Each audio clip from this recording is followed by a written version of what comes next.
رحت ازور قبر والدتي، وكل مرة بروح ازورها فيها بلاقي طفل قاعد قدام قبر وبيعيط. وكل مرة الصراحة ببقى نفسي اسأله لكن برجع في كلامي. المهم في مرة وانا بزورها لقيت برضو نفس الطفل قاعد قدام قبر وبيعيط. المرة دي انا حبيت اسأله انت هنا بتعمل ايه، وساعتها رد عليا رد كان صادم مش تتخيلوا قال لي ايه. ودي المشكلة اللي معانا النهاردة. يلا بينا نعرف ايه اللي حصل ويا ترى قال لها ايه. ده اللي هنعرفه في حلقة النهاردة، لكن مش قبل ما نصلي على الرسول عليه افضل الصلاة والسلام. في الكومنتات تحت وصاحبة مشكلة النهاردة بتحكي وبتقول انا كنت عايشة مع والدي ووالدتي. والدي توفى وانا طفلة صغيرة يعتبر ما وعاش عليه. والدتي هي كانت كل حياتي. ما طبعا اتقدم لها ناس كتير لكن ما رضيتش ان هي تتجوز عشان كانت مش حابة ان هي تجيب لي زوج وكانت الصراحة ونعمة الأم. طبعا كانت حنينة جدا عليا وكانت معوضاني حنان والدي وما كانتش حرماني من أي حاجة، وربتني أحسن تربية وعلمتني أحسن تعليم، وكان كل مناها إنها تشوفني أحلى عروسة. طبعا لما كبرت طبعا كنت بحبها جدا ومتعلقة بها جدا،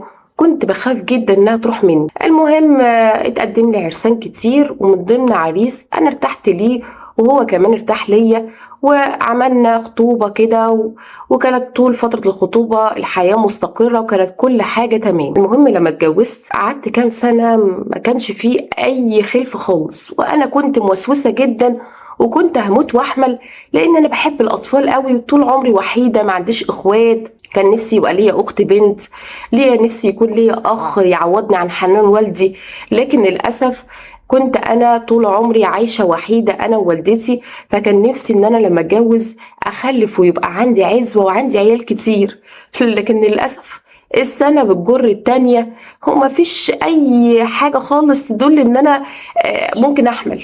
المهم ساعتها اتكلمت مع جوزي وقال لي تعالي نروح نكشف عند الدكتور سواء انا او انتي ونشوف ايه المشكله ونحلها. المهم فعلا رحت الدكاتره كتير انا وهو وعملنا تحاليل وعملنا كل حاجه، لكن للاسف ربنا ما اردش وكانت المشكله الكبيره مني انا.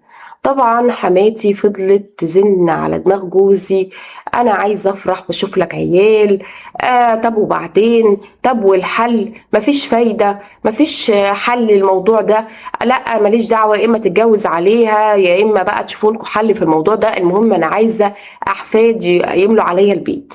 طبعا انا شايفه ان ده حقها هو كمان حقه ان هو يبقى عنده اطفال. المهم قعدت معاه واتكلمت بالراحه وقلت له انت من حقك يكون عندك اولاد، هو مامتك على فكره عندها حق، هو انا حاسه ان انا ظلماك فياريت ان انت تتجوز عليا. قال لي انت راضيه يعني ان انا اجيب لك زوجه تانية؟ قلت له لا، انا مش هعيش معاك ساعتها لاني مش هستحمل حاجه زي كده، لكن احنا هننفصل بهدوء زي ما دخلنا بالمعروف نخرج بالمعروف. وعشان ما اظلمكش احنا داخلين على 9 سنين من غير خلف وشكل الموضوع كده مش رايد خالص، فعشان ما اظلمكش وعشان السنين ما تجريش بينا الحق ان انت تتجوز وتشوف حياتك وتخلف، ويا ريت تسيبني في حالي. ساعتها قعد يقول لي لا، انا بحبك ما اقدرش اعيش من غيرك. يا ست انا راضي مش عايز اطفال. قلت له لا، انا عارفه ان انت بتحب الاطفال هو نفسك قوي ان يكون عندك طفل، وانا كمان صدقني نفسي قوي ان يكون عندي طفل، لكن معلش انا مش هقدر اعيش بالمنظر ده، انا هموت لما اشوف ان انا ظلماك. فساعتها طبعا اتطلقنا ودخلت في حالة اكتئاب، كنت حزينة جدا، ما كنتش مصدقة ان انا اتطلقت يعتبر من بني ادم كنت بحبه جدا ومتعلقة بيه. المهم والدتي لما شافتني بالمنظر ده تعبت جدا ونقلناها المستشفى والتعب اشتد عليها. طبعا انا كنت زعلانة وحاسة ان انا السبب في اللي هي وصلت ليه ده. قعدت اقول لها يا امي، يا امي ما تزعليش، انا راضيه كل الرضا، عادي ده نصيب في الاول وفي الاخر وربنا هو الرزاق، انا مش زعلانه، اهم حاجه عندي انت تعرفيش انت بالنسبه لي ايه يا امي. قعدت تقول لي ما تضحكيش على نفسك يا بنتي، انا عارفه ان انت بتتألمي من جواكي، انا عارفه ان انت شايله كتير، انا زعلانه عشانك، سبتي يعتبر حب عمرك وربنا ما ارادش ان انت تخلفي، وانا عارفه ومتاكده انك بتحبي الاطفال قد ايه وكان نفسك يبقى عندك عز.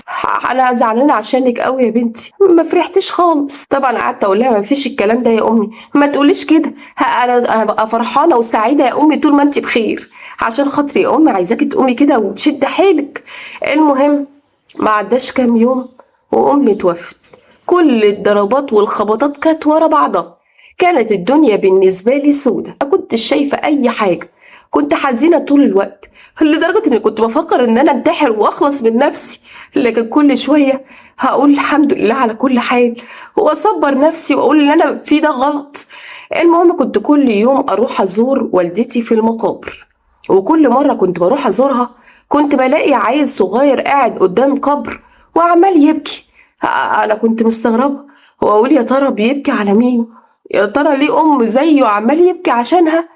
المهم كل مرة أروح أزورها ألاقي نفس الطفل قاعد قدام قبر وبيبكي. الصراحة الفضول قتلني وقلت أما أسأله، هو أقول له أنت هنا بتعمل إيه وبتبكي على مين؟ قلنا يعني أفضفض معاه. المهم الولد كان حوالي 10 سنين وقعدت أتكلم معاه. قلت له أنت بتعمل هنا إيه يا حبيبي؟ قال لي أنا قاعد قدام قبر والدتي. قلت له وأنا كمان بزور والدتي، أكيد كنت متعلق بيها زي. قال لي والدتي دي ما كانش فيه زيها، أنا حزين قوي، أنا على طول هنا ماليش مكان أروح. قلت له على طول هنا؟ على طول هنا ازاي؟ ومفيش مكان تروح ازاي؟ فين والدك؟ فين اهلك؟ والدي توفى في الغربة. ووالدتي طبعا تعبت تعب شديد جدا بعد ما هو توفى، لان عمي الله يسامحه كان ورثنا كله وسابنا كده من غير اي حاجة.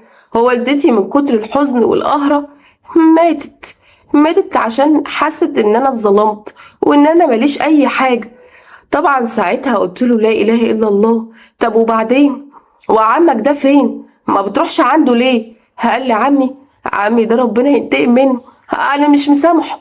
بعد ما والدتي ماتت ووالدي توفى رحت عشان اعيش معاه، بقت مراته كل يوم بتضرب فيا، علمت جسمي كله، انا مستحملتش. طبعا هربت منهم وعايش في الشارع، وكل يوم اجي هنا هقعد قدام قبر والدتي واقعد اشتكي لها من الحال اللي انا بقيت فيه. على فكرة انا كنت عايشة عيشة كويسة قوي، والدي كان متغرب وكان بيبعت لنا فلوس كتير انا ووالدتي، وكنا بنتفسح وبنروح نزوره كل فترة وهو بيجينا، وكنت بلف كتير قوي في بلاد كتير. كنت فرحان وعايشة عيشة كويسة وكنت بتعلم احسن تعليم. لكن الحال اتغير فجأة، هو والدي تعب هناك في الغربة ومات. والدتي لما عرفت حاجة زي كده زعلت زعل شديد قوي. طبعا كان والدي عنده هنا شوية ورق المفروض يخلص في مصر، ما كانش عارف ينزل اجازة خالص، وعمل توكيل عام لعمي عشان يخلص له كل حاجة. وللأسف والدي تعب فجأة ومات في الغربة، وعمي استغل حاجة زي كده وكل علينا ورثنا كله. طبعا والدتي من كتر الحزن على والدي ومن كتر قهرتها ان عمي كل حقي ماتت، ما استحملتش، ماتت من الحزن والقهر. وطبعا زي ما قلت لك رحت عشت معاهم، بقوا طول الوقت يضربوا فيا وطول الوقت يعذبوا فيا ولا اكنهم بيطفشوني. طبعا ما استحملتش، لقيت ان الشارع والمقابر احن عليا من ناس كتير قوي، احن عليا من البشر. وطبعا يعني ممكن القط لي مثلا اشتغل عند حد شويه، ممكن حد يعني يديني حاجه، اكل ولا حاجه كده يعني، واديها ماشيه. وكل يوم باجي اقعد هنا اقعد اتكلم مع والدتي، بحس ان هي حاسه بيا وسامعاني، لكن مش عارف هافضل لحد امتى كده. ست التعليم، انا كنت شاطر جدا في التعليم على فكره وكنت بطلع من الاوائل. انا مش مصدق اللي انا فيه. ليها حق امي تموت من الحزن لدرجه ان انا كنت عايزه اموت واسيب الدنيا دي واجي انام جنب والدتي هنا، هي احن عليا من الناس كلها. طبعا كنت قاعده بسمعه والدموع نازله من عيني، مش مستوعبه طفل عنده 10 سنين عاش كل المأساة دي. عمه بدل ما يعوضه عن حنان والده كل ورثه وظلمه، ومش بس كده قهر والدته وماتت من كتر الحزن والقهر. بجد انا مش مستوعبه، بدل ما يكون في مقام والده يعمل فيه كل ده وبيعذبه هو ومراته.